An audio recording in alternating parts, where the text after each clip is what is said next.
శ్రీపాదుల వారి మహత్యం వినగల ఇచ్చగలవాడి నామధారకుడు సిద్ధుని వచనాలు విని సిద్ధుని నమస్కారం చేసి అడుగుతున్నాడు, అయ్యా శ్రీపాదుడు నిజంగా మరి కురుపురం యందు ఉన్నాడా?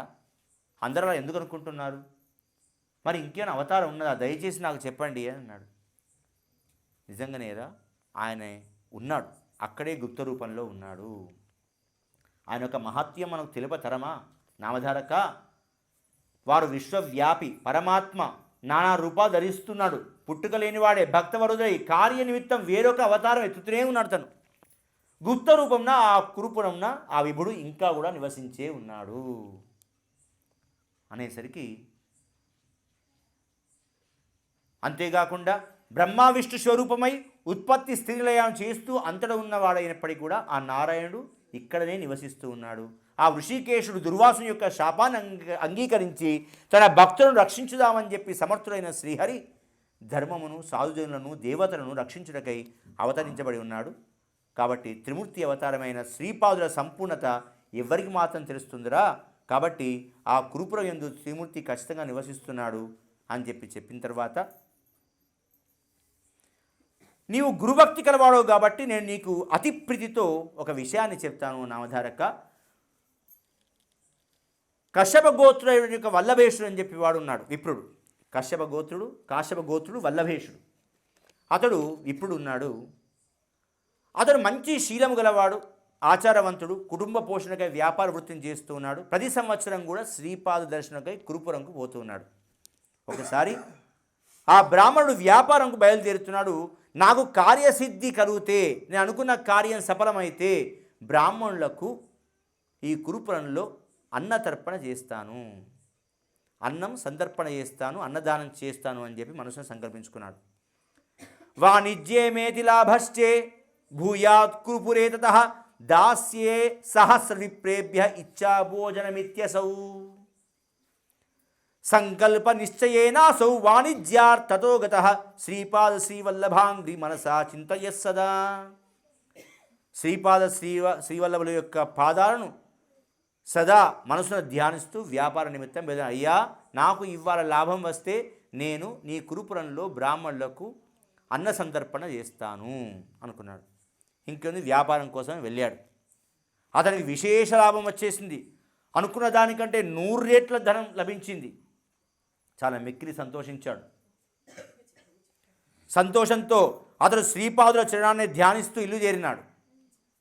అతడు అనుకున్నట్లుగా బ్రాహ్మణ భోజనము ఏర్పాటు చేద్దాం అనుకున్నాడు. చాలా ఎక్కువ లాభం వచ్చేసింది. ఇంకేమున్నది, ఆ ద్రవ్యమంతా మూట కట్టుకున్నాడు వల్లభేషుడు. కురుపురం పోవాలి, బ్రాహ్మణులకు అన్న సంతర్పణ చేయాలి అని వెళుతున్న సమయంలో దొంగలు వాణ్ణి గమనించినారు. అతనితో కపట మైత్రిని నటించారు.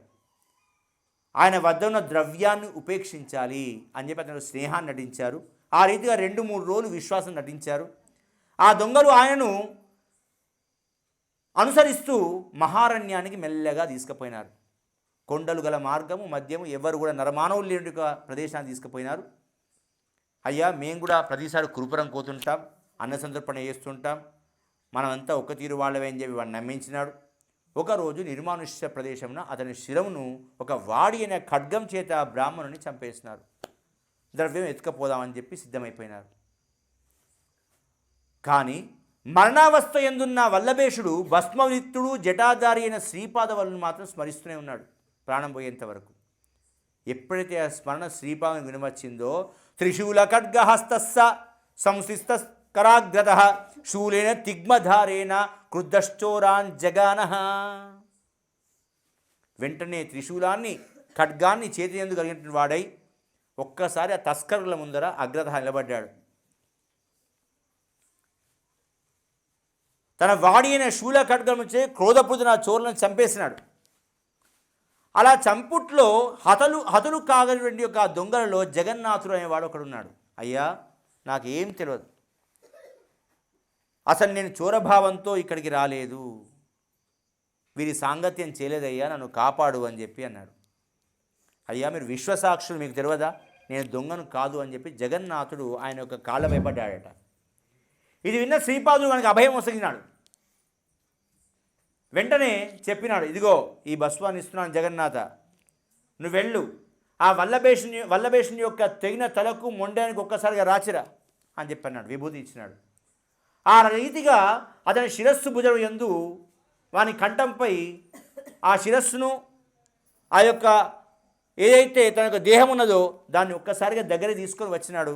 వచ్చి విభూతి రాసినాడు. అదే సమయంలో శ్రీపాదుల వారు అతన్ని అమృత దృష్టితో చూసినారు. అతడు వెంటనే పునర్జీవితుడైపోయినాడు. తర్వాత రాత్రి అయిపోయింది, సూర్యుడు ఉదయిస్తున్నాడు. శ్రీపాదుల వారు అదృశ్యులైపోయినారు. వెంటనే ఆ చోరుడు ఒక్కడే కూర్చొని ఉన్నాడు. ఎవరు? ఆ జగన్నాథుడు. నిద్ర నుంచి మేలుకొన్నట్టుగా వల్లవేషులు వేసినాడు. తీరా చూసేసరికి హతశేషులైన చోరులను చూసినాడు. అబ్బా, ఇంతమంది దొంగల వీళ్ళు నా వెంట ఉన్నారు. అసలు వీళ్ళు ఎందుకు చనిపోయినారు? ఎవరు చంపినారు? అసలు నువ్వేంటి ఇక్కడ? నన్ను ఎందుకు కాపాడుతున్నావు? వీళ్ళందరినీ ఎవరు చంపినారు? ఇవన్నీ ప్రశ్నలు అడుగుతున్నాడు ఆ జగన్నాథుని. తస్కర ప్రాహ విప్రాత్ర చిత్రంజాతం హి కశ్చన ఆగత్య తాపనశ్చోరాన్ మూలేనా హంతవాంతకాన్. అతడు అయిపోయిన, ఓ బ్రాహ్మణ, చిత్రమే జరిగినది బాగా. ఒక తాపసి వచ్చి తన శూలం చేత ఈ దొంగను సంహరించినాడు. వారు నిన్ను రక్షింప నియోగించి మంత్రించిన భస్వము తెగిన శీర్షమును అతికించి నిన్ను పునర్జీవితం చేసినారయ్యా. నేను ఇది కళ్ళారా చూసినాను అని చెప్పినాడు. ఇప్పటి వరకు ఇలాంటి యొక్క ఆశ్చర్యమైన సంఘటన ఎన్నడూ చూడలేదు అన్నాడు. ఆయన కూడా ఇప్పటివరకు ఇక్కడే ఉండి అదృష్టుడైపోయినాడు.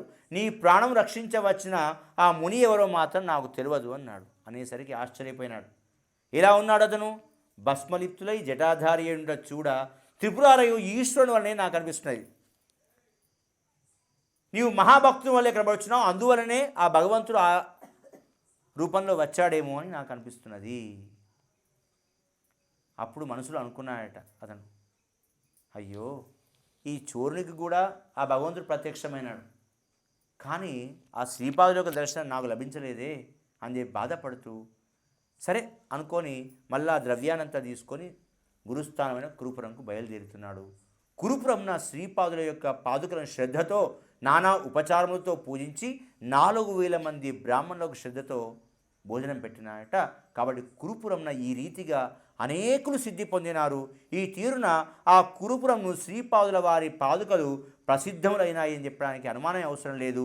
ఓ నామధారక, శ్రీపాదులు కురుపురంన నిస్సందేహంగా అదృశ్య రూపంన అక్కడ నివసిస్తున్నాడు అని చెప్పడానికి ఇది ఒక ఉదాహరణ అని చెప్పాడు.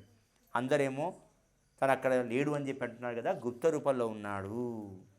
అనేక అవతారములు గల ఆ నారాయణుడు ఇక్కడ అవతరించినప్పటికీ ఎక్కడ ఉన్నా అతడు మనకు ఆ శ్రీపాదుని యొక్క రూపంలో ఖచ్చితంగా ఆ కురుపురంలో ఉన్నాడు అని చెప్పడం జరిగింది. ఇది శ్రీ వాసుదేవానంద విరచితాయాం శ్రీ గురు సంహితాయాం జ్ఞానకాండే 10మోऽధ్యాయः. హరయే నమః. అవధూత చింతన శ్రీ గురుదేవ దత్త.